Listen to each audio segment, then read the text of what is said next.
Un crâne insolite, mi-humain, mi-singe. Serait-ce le chaînon manquant à la théorie de Darwin? C'était une sorte de saint Graal en anthropologie physique. Ce minuscule morceau de métal a-t-il changé le cours de la guerre froide? Les Américains n'avaient aucune idée de ce qu'ils regardaient, ni même de comment cela fonctionnait. Un moteur mécanique à vapeur pourrait-il vraiment fonctionner? Il s'est dit, peut-être que la vapeur peut remplacer nos cerveaux. Personne d'autre n'avait eu cette idée. Tous ces objets sont aussi curieux que remarquables. Ils sont cachés dans des musées, des laboratoires ou des réserves. Mais aujourd'hui, de nouvelles techniques permettent de les étudier de manière totalement inédite. Désormais, nous pouvons les reconstruire, les démonter, les examiner et mettre au jour leurs caractéristiques les plus extraordinaires, les plus anciennes et les plus étranges.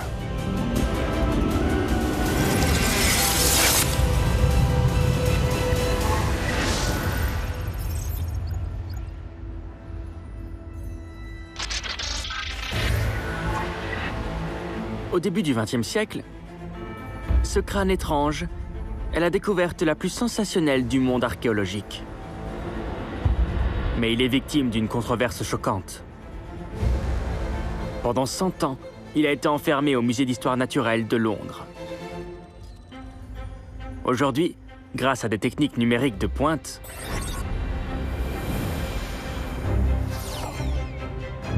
nous pouvons l'examiner avec précision.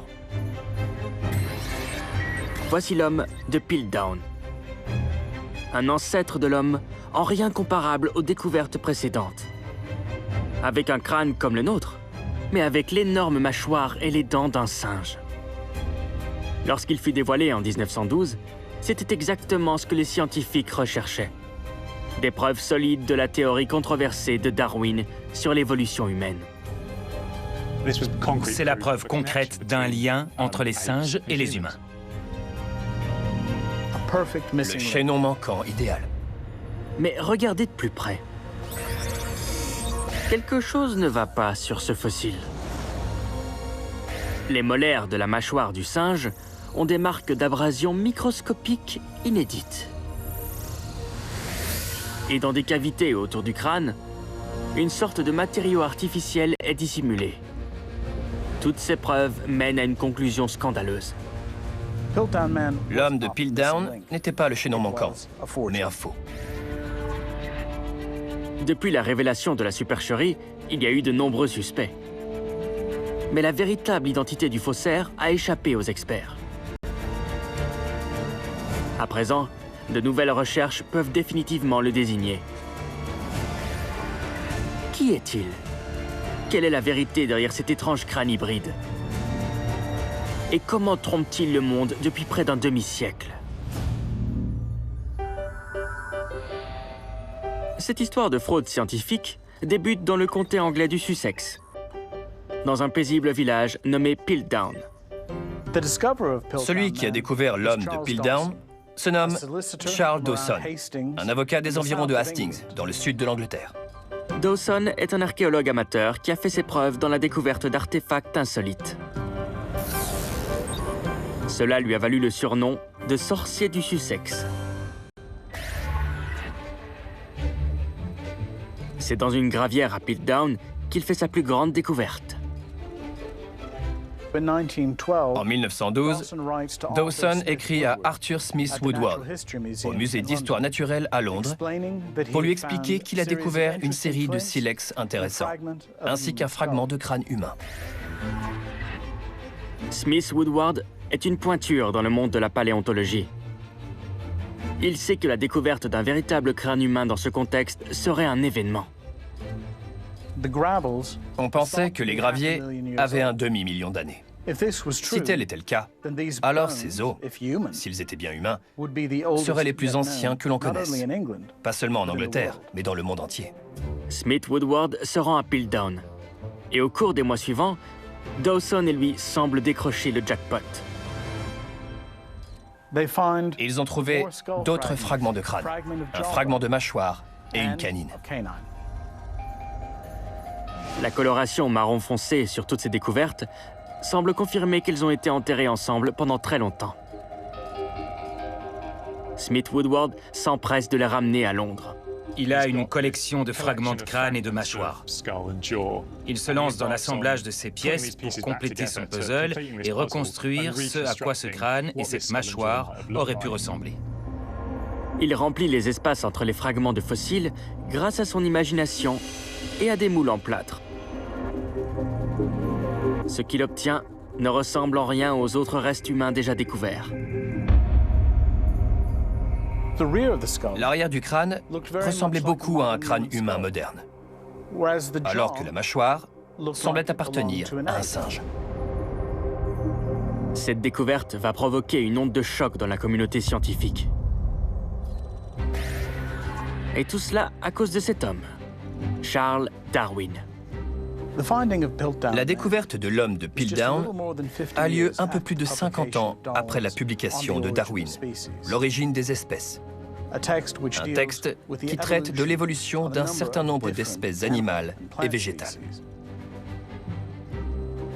Il affirme que les humains et les singes sont des parents proches avec un ancêtre commun. Mais 50 ans après la publication de cette théorie, il y a très peu de preuves à l'appui.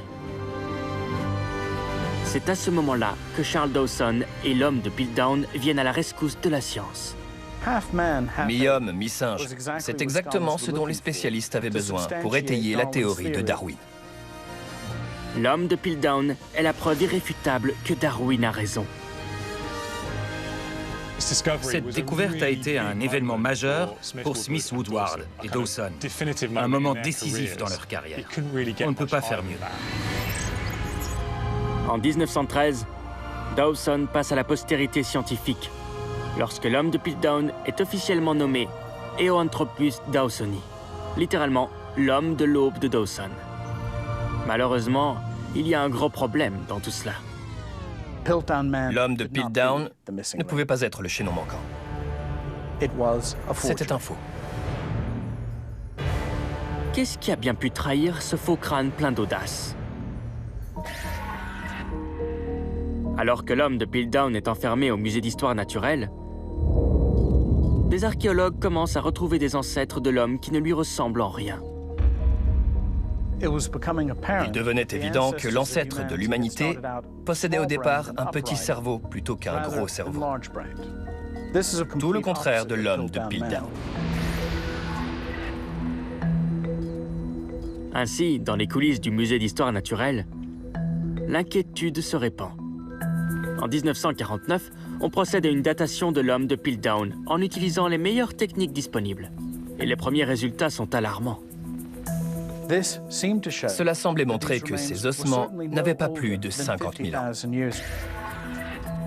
Il y a 50 000 ans, les humains modernes existaient déjà depuis fort longtemps. L'homme de Piltdown ne peut pas être le chaînon manquant. Peut-être n'était-ce qu'une simple erreur. En 1953, le crâne est soumis à un nouveau test à l'aide d'une nouvelle technique. Des datations complémentaires, grâce à l'arrivée du carbone 14, ont montré qu'il s'agissait d'un crâne humain du Moyen-Âge, couplé à un fragment de mâchoire d'orang-outan vieux de 500 ans. Jamais dans l'histoire, les orang-outans n'ont été originaires de Grande-Bretagne. Ce n'est pas une simple erreur. C'est un faux délibéré. Comment le faussaire a-t-il pu s'en tirer ainsi pendant 4 décennies? Il s'agissait d'un faux préparé avec minutie, quoiqu'un peu maladroit. L'élément qui a convaincu les experts fut la coloration brune des ossements. Sur de vrais fossiles, cette couleur sombre résulte d'une exposition à très long terme aux minéraux du sol. Mais après une analyse chimique, la coloration de l'homme de Piltdown ne tient plus la route. Le faussaire avait coloré tous les ossements, ainsi que des outils en pierre et des objets en os, avec du dichromate de sodium, une solution qui produit une coloration brune, faisant ainsi croire qu'ils étaient liés les uns aux autres. Et les ruses sournoises ne s'arrêtent pas là. Lorsque les os se fossilisent, ils se minéralisent et deviennent plus lourds, comme de la pierre. C'est un problème auquel le faussaire a été confronté. Comment rendre les os plus lourds? Les os de Piltdown sont trop jeunes pour être fossilisés, mais ils sont lourds. Un examen minutieux révèle quelque chose d'extraordinaire. Le faussaire a utilisé des crevasses naturelles dans les os pour y cacher des morceaux de pierre et leur donner plus de poids. Et la situation va de mal en pis. La canine est bien celle d'un orang-outan, tandis que les molaires sont celles d'un humain. Mais un grossissement extrême révèle une rangée de minuscules abrasions. L'examen au microscope a mis en évidence que les molaires avaient été limées pour ressembler davantage à celles de l'homme. Et il y a de grossières erreurs. Lors de la conception, le faussaire a utilisé du mastic pour sceller des pierres dans la mâchoire et dans les cavités des dents pour leur donner du poids. Mais pour les personnes étudiant cette question, il était évident que ces cavités avaient été scellées de cette façon. Pourquoi les experts n'ont-ils pas repéré cette preuve évidente de fraude?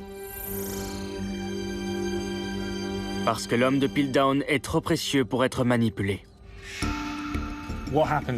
Une série de moulages est produite et c'est un élément crucial. Parce que ce processus masque toutes les différences de matériaux, mais aussi beaucoup de différences de texture qui auraient pu mettre les chercheurs sur la piste d'un faux. Et le faussaire a un autre outil essentiel dans son arsenal. La fierté nationale. En 1912, il n'y avait pas encore eu de découvertes importantes de fossiles humains en Grande-Bretagne.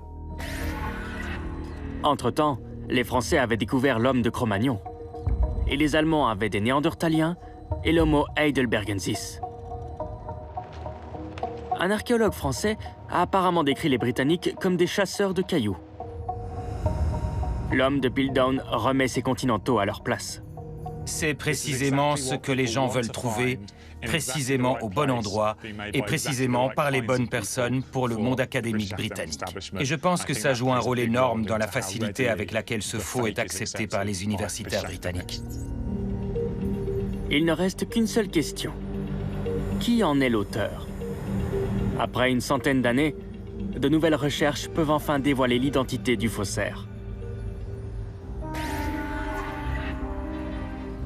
Les soupçons se portent sur plusieurs individus. L'universitaire réputé, l'avocat charismatique et le célèbre écrivain. Tout droit sorti des pages d'un roman à énigmes d'Agatha Christie. Ou peut-être d'un roman de Sherlock Holmes. Ce qui semble être la première possibilité. L'un des suspects était Sir Arthur Conan Doyle, l'auteur des histoires de Sherlock Holmes. C'était un homme intéressé par la science.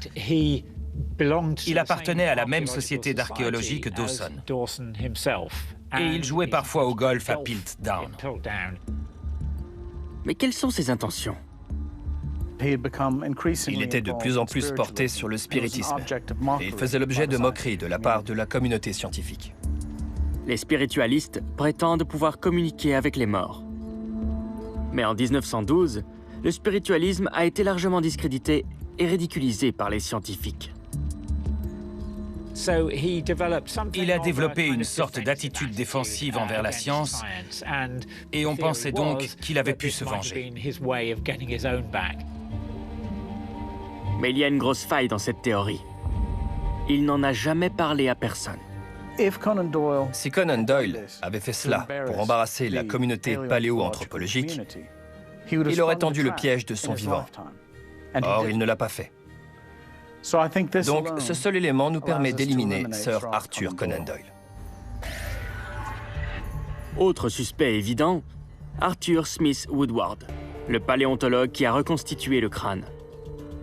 Il avait les compétences nécessaires pour créer un canular de ce genre. Il avait accès aux matériaux. Il avait beaucoup à gagner en termes de carrière avec une découverte aussi populaire. Mais si la supercherie venait à être découverte, cela détruirait sa réputation internationale si durement acquise. Il avait tout à perdre. Personnellement, je ne peux pas le concevoir. Dernier suspect, mais non le moindre, Charles Dawson. Il était le seul à avoir revendiqué ses découvertes. Il avait clairement des ambitions. Et après sa mort, ses découvertes ont cessé. Pendant un siècle, les soupçons sont passés d'un suspect à un autre. Mais les dernières recherches ont finalement résolu l'affaire. La clé est un autre artefact, caché dans une arrière-salle du musée d'histoire naturelle. L'homme de Piltdown 2. Dawson a un autre site, Piltdown 2, qui est environ à 1,5 km du site d'origine. Et il y fait une découverte, un autre crâne humain, avec exactement les mêmes sortes de colorations observées à Piltdown 1.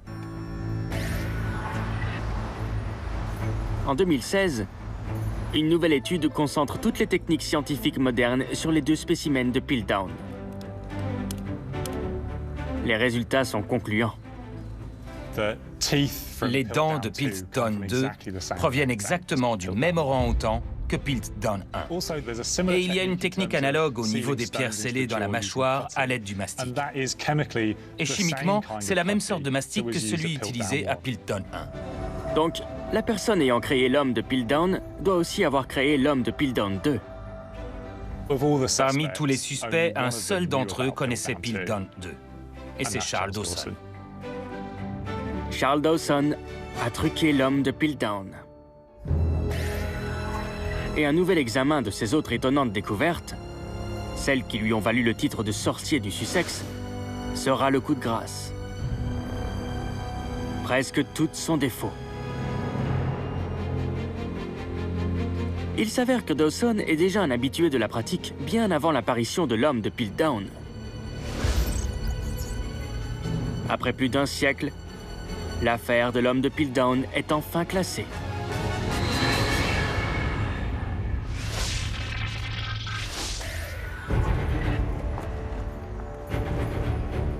Conseil de sécurité des Nations Unies, mai 1960. Le monde découvre pour la première fois un objet qui a provoqué une onde de choc dans le milieu obscur de l'espionnage américain. Un dispositif d'écoute soviétique comme on n'en avait encore jamais vu. Le dispositif a espionné le bureau de l'ambassadeur des États-Unis à Moscou. Imaginez que, lors de la période la plus dangereuse de l'histoire de votre pays, votre ennemi, le plus dangereux, écoute chacun de vos mots. Ce qui terrifie les espions américains, c'est qu'il n'a pas été détecté pendant 7 ans. Les Américains savaient à quoi s'attendre avec les Soviétiques. Le problème, c'est qu'ils avaient affaire à un dispositif inédit, sans aucun moyen de le détecter. Et son fonctionnement leur échappe. Les Américains n'avaient aucune idée de ce qu'ils regardaient, ni même de comment cela fonctionnait. C'était tellement étrange pour eux qu'ils l'ont tout simplement appelé la chose. S'ils n'y comprennent rien, les Russes peuvent réitérer, encore et encore. Pour percer ces secrets, nous l'avons recréé. Une plaque en bois sculptée du grand sceau américain. À l'intérieur, rien d'autre que quelques morceaux de métal. C'était juste un cylindre métallique relié à un morceau de métal. C'était totalement inoffensif, c'est tout. Un dispositif d'écoute électronique dépourvu de composants. Il n'y avait pas de piles, pas de câbles, pas d'énormes antennes radio accrochées à l'arrière. Tout était indétectable. Quel est son fonctionnement? Qui est le génie soviétique qui l'a conçu? Pourquoi les experts américains sont-ils restés perplexes aussi longtemps?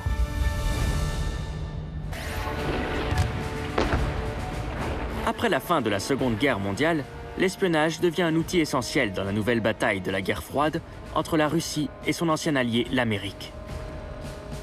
La maison Spaso, La résidence de l'ambassadeur américain à Moscou est une cible évidente pour les soviétiques. En 1945, l'ambassadeur américain est convié à une cérémonie de remise d'une version en bois du Grand Sceau des États-Unis. Il lui est remis par les jeunes pionniers, l'équivalent soviétique des scouts. Ce dont l'ambassadeur ne s'est pas aperçu, c'est que le dispositif est déjà à l'intérieur. Il est fièrement accroché au mur du cabinet de l'ambassadeur. Les États-Unis ont été piégés et ils ne le savent même pas. Il n'y a ni cape ni épée. Ce n'est pas un homme coiffé d'un fedora ou vêtu d'un trench coat. Le pays le plus puissant au monde s'est fait piéger par l'équivalent d'une bande de scouts. Comment les Américains sont-ils passés à côté? Ils savent que la Russie va tenter quelque chose. Les Américains savaient à quoi s'attendre de la part des Soviétiques. Ils ont passé la maison Spaso au peigne fin. Tout ce qui entre dans la résidence fait l'objet d'un contrôle de sécurité minutieux. Mais la chose n'est pas repérée. Elle a passé tous les contrôles de sécurité à l'ambassade américaine. Ils l'ont soumise au rayon X et rien n'est apparu. Elle était merveilleusement bien dissimulée. Après des années d'écoute clandestine des secrets américains, les transmissions radio de la chose sont détectées par pur hasard. Ils ont fini par tout découvrir. Certaines de ces informations sont encore classifiées. C'est un opérateur radio américain ou britannique qui a entendu quelque chose provenant du bureau de l'ambassadeur à la maison Spaso. Ces transmissions radio ne peuvent désigner qu'une chose: un dispositif d'écoute. Une fois détecté, il est rapidement déniché. Mais ça fait déjà 7 ans qu'il s'y trouve. Comment la chose a-t-elle pu échapper au pays le plus technologiquement perfectionné sur Terre?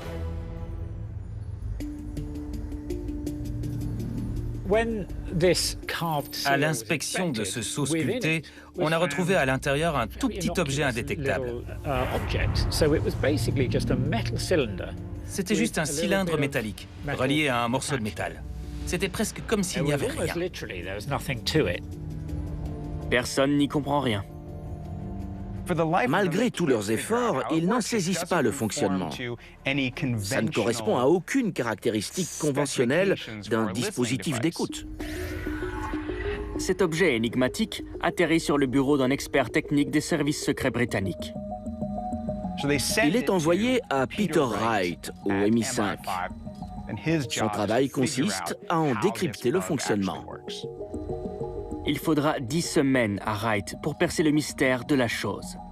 Ce qu'il découvre est l'œuvre d'un génie. Le principe de la chose est un phénomène appelé résonance. L'un des exemples les plus connus de résonance est le verre à vin partiellement rempli d'eau. Si vous mouillez votre doigt et si vous le déplacez lentement sur le bord d'un verre à vin, vous allez le faire vibrer très légèrement et ainsi jouer une note de musique. Cet effet de résonance se produit parce que la longueur de cette onde sonore s'insère dans l'espace au-dessus du liquide. Un récipient métallique a exactement le même effet sur les ondes radio qu'un verre à vin sur les ondes sonores. Voilà le secret de la chose. La chose est un minuscule cylindre métallique, et ce cylindre a une fréquence de résonance particulière pour les ondes radio. Donc, si vous envoyez une onde à cette fréquence précise, ça vous renverra cette même fréquence. Faire fonctionner ce dispositif est un jeu d'enfant pour les soviétiques. À l'extérieur de la résidence de l'ambassadeur, une camionnette diffusait un important faisceau de radiofréquences jusque dans le bureau. Et ce signal faisait vibrer la cavité. L'idée de génie a été de mettre une minuscule couche d'aluminium à l'extrémité du cylindre. Le son des discussions dans le bureau fait vibrer la feuille, changeant ainsi très légèrement la taille de l'espace à l'intérieur du cylindre, et changeant ainsi les ondes radio retransmises par ce dernier. Les gens dans la camionnette n'avaient qu'à mettre un casque et avec un récepteur radio, ils pouvaient entendre ce qui se passait dans le bureau. Pas étonnant qu'il ait fallu autant d'années pour repérer le dispositif. Si aucune onde radio n'est transmise, absolument rien ne se passe. C'est totalement indétectable, à moins de les prendre sur le fait lorsqu'ils sont dans la camionnette en train de transmettre des ondes radio. Sinon, on ne peut rien découvrir. La chose est l'œuvre d'un génie. Mais le cerveau derrière tout ça n'est pas un espion de l'ombre. Il est même mondialement connu. Non pas pour l'espionnage, mais pour de la musique pop et des films d'horreur. Mais alors, qui diable est-il?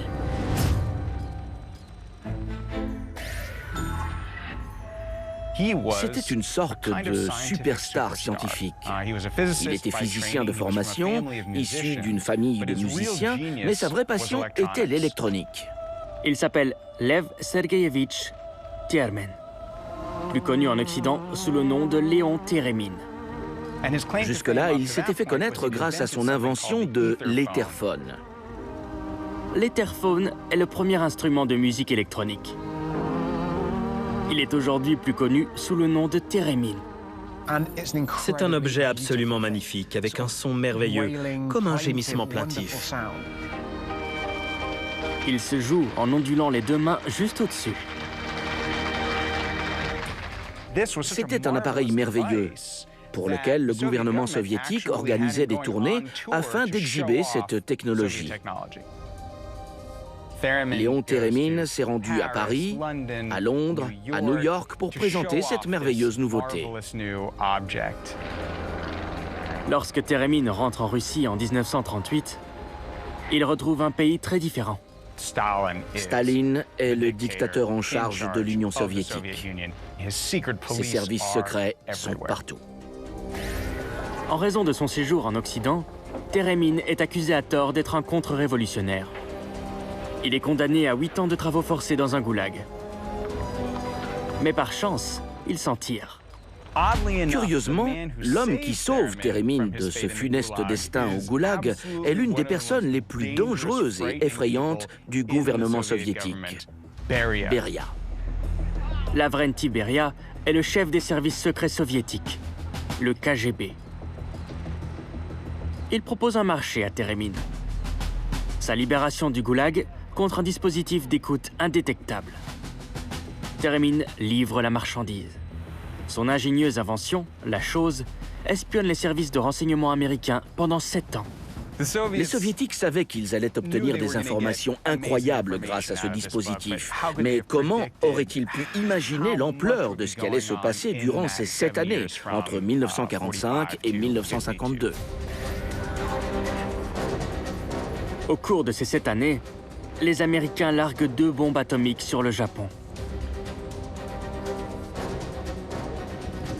L'Europe d'après-guerre est prise en étau entre la Russie et l'Occident.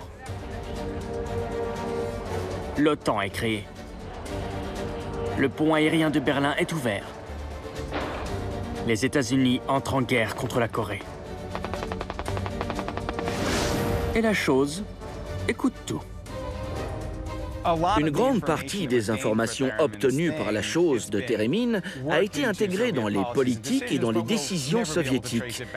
Mais on ne pourra jamais remonter jusqu'à la source exacte. Mais l'histoire de la chose ne s'arrête pas à sa découverte. La Russie espionne peut-être l'Amérique, mais l'Amérique s'est affairée à lui rendre l'appareil. Il crée l'avion espion U-2, le plus abouti technologiquement au monde. Il photographie la Russie en volant si haut qu'une frappe de missile est impossible. Mais en 1960, rien ne va plus.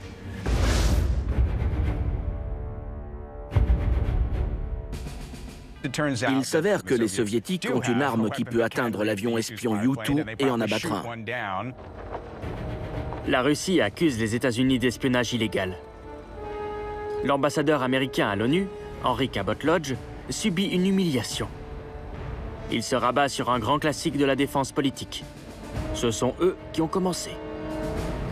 Henry Cabot Lodge s'est senti obligé de justifier le programme U-2 en disant « Oui, on les espionnait, mais vous savez quoi? Eux aussi nous espionnaient. » Et c'est là qu'il a parlé de la chose. Après 8 ans enfoui dans le monde des technologies classées secrètes, la chose se retrouve soudainement sur le devant de la scène. Une sculpture en bois et quelques morceaux de métal. J'imagine que Térémine était très flatté. Parce que d'un côté, vous avez l'avion le plus sophistiqué que l'ingénierie aérospatiale ait développé jusque-là, et de l'autre, vous avez un morceau de métal. C'est une belle comparaison pour celui qui a inventé le second objet. Et pourtant, le lien entre la chose et Térémine est occulté par les soviétiques. Il faut des décennies avant que son nom ne soit enfin associé à l'un des gadgets d'espionnage les plus étranges de l'histoire. La chose.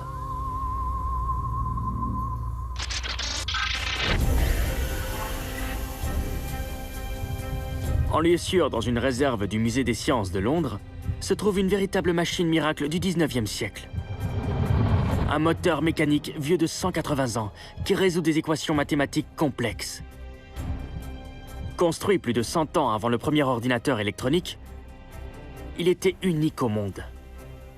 Il est difficile de nos jours, avec tous nos ordinateurs modernes, de penser à quel point cette idée a pu paraître ridicule à l'époque. À présent, voici donc remise en lumière et minutieusement reconstruite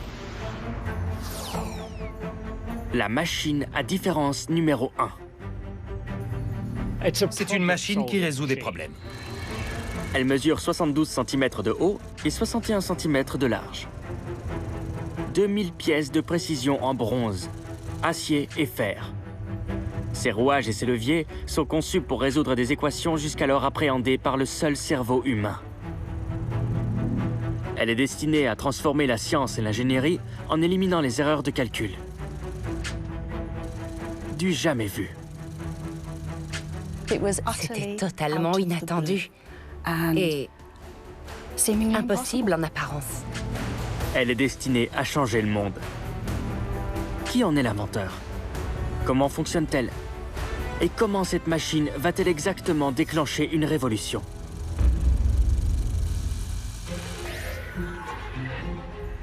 Le début du 19e siècle est une période extrêmement fascinante en Grande-Bretagne. La vapeur se développe. Les gens commencent à voir comment elle peut être exploitée.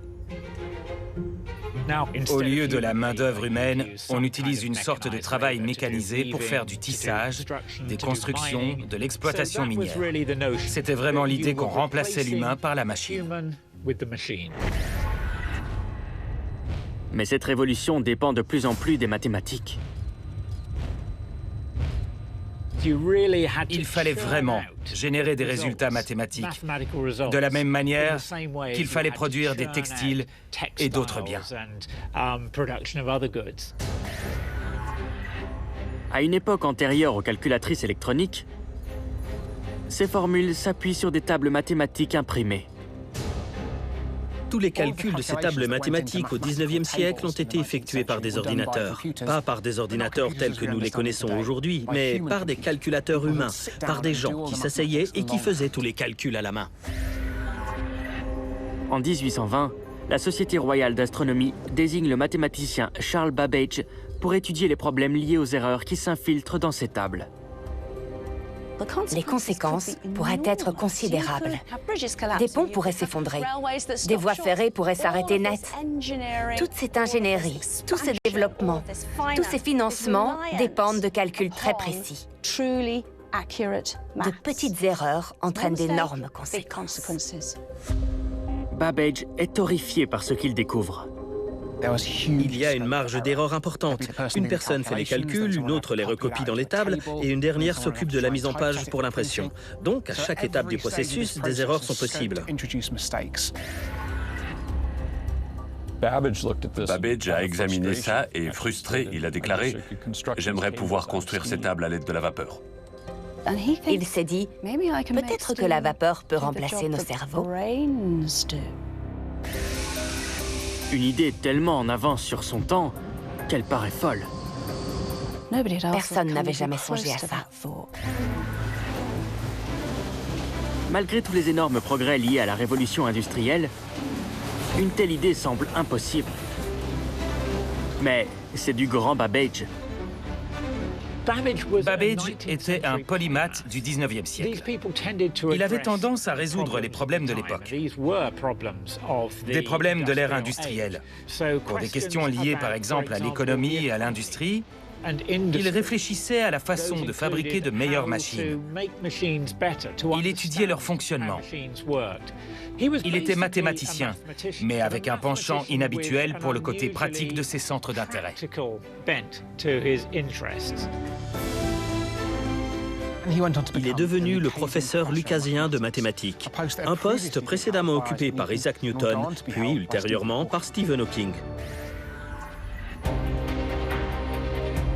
Et Babbage a commencé jeune. Babbage a montré des signes d'intelligence et d'amour pour les inventions dès son enfance.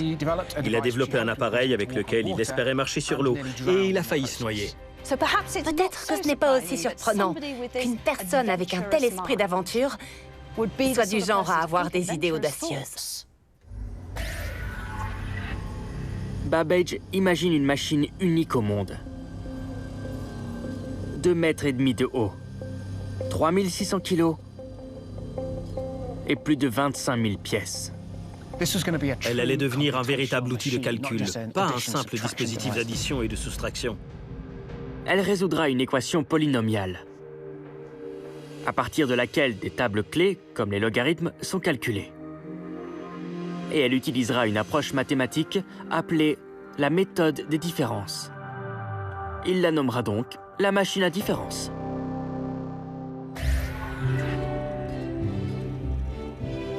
En 1823, Babbage persuade le gouvernement britannique qu'il peut résoudre tous leurs problèmes de calculateurs humains. Et tous le croient. Il est important de se rappeler que cette expérimentation n'était pas un petit bricolage aléatoire. Cet homme est devenu le professeur de mathématiques le plus éminent de son époque. Le gouvernement lui avance 1800 livres, l'équivalent de près de 235 000 € aujourd'hui. Et en 1832, Babbage construit ceci. La machine à différence numéro 1. Un prototype de son rêve ultime. Son prototype ne faisait qu'un tiers de la largeur et de la hauteur qu'il prévoyait. C'était déjà une machine impressionnante. 2000 pièces différentes en laiton et en acier. Et elle fonctionne. Elle peut calculer de manière fiable les carrés des nombres ou les cubes des nombres ou résoudre des équations du second degré. Non seulement l'idée de Babbage fonctionne, mais elle peut fonctionner dans la réalité. La confiance de Babbage semble être justifiée. Mais comment cette incroyable machine fonctionne-t-elle réellement? Il fallait la configurer pour effectuer ce qu'on appelle aujourd'hui un algorithme. Un ensemble d'étapes vous donnait automatiquement votre résultat. Mais à une époque bien antérieure à l'électronique, tout ce qu'il a à disposition, ce sont des rouages métalliques et des leviers. La machine à différence numéro 1 utilise une série de roues dentées numérotées, disposées les unes au-dessus des autres. Les nombres vont croissant au fil des colonnes. Chaque roue numérotée d'une colonne représente les unités, puis les dizaines, les centaines, les milliers, et ainsi de suite. Si une roue se déplace au-delà de 9 et revient à 0, un mécanisme ajoute 1 à la roue supérieure. Au départ, toutes les roues sont réglées sur des nombres précis selon le calcul souhaité. On peut imaginer ça comme un agencement de colonnes qui tournent toutes de façon synchronisée pour effectuer le calcul. Pour commencer, la colonne du milieu ajoute ses valeurs à la colonne de droite.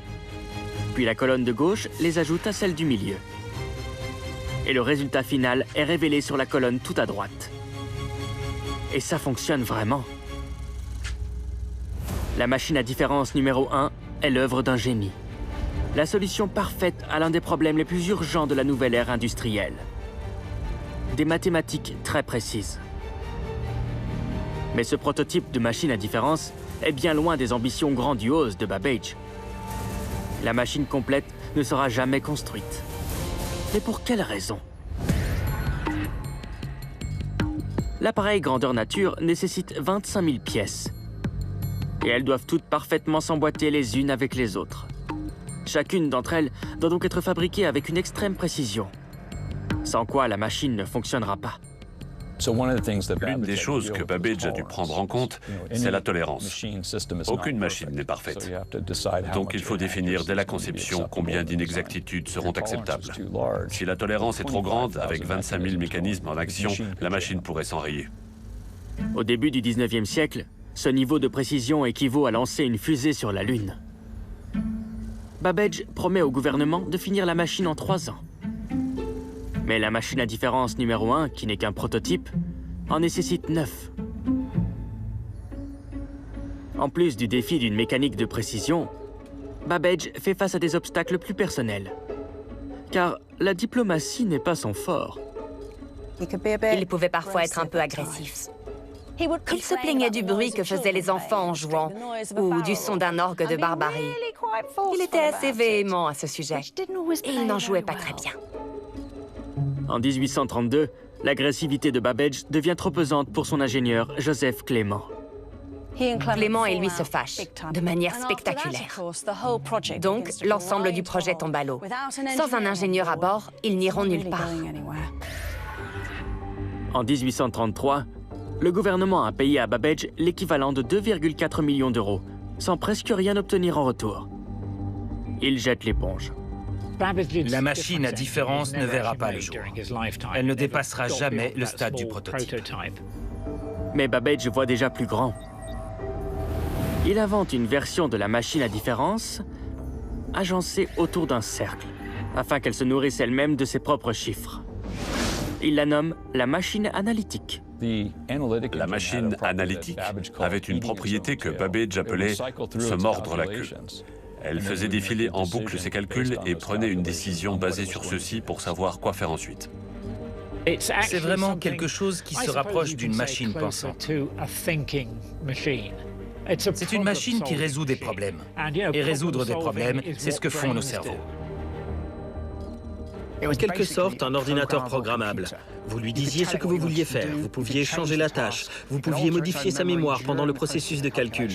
Tout calcul possible avec un ordinateur moderne aurait pu l'être également avec la machine analytique de Babbage, ou tout du moins avec une version suffisamment grande. Remarquez, cela aurait pris du temps. Si vous essayiez de créer la machine analytique à une échelle qui pourrait reproduire des technologies de votre téléphone portable, elle aurait la taille d'une montagne et aurait besoin d'un millier d'années pour exécuter un SMS. Mais en théorie, elle en serait capable. Mais personne ne financera un autre projet grandiose de Babbage. La machine à différence numéro 1 ne pourra pas évoluer davantage.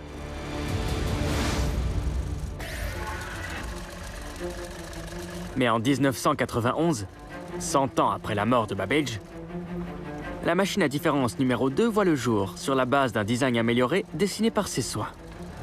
Ces milliers de composants métalliques ont été assemblés en un gigantesque bloc de métal et ça a fonctionné. Ça a parfaitement fonctionné dès l'allumage.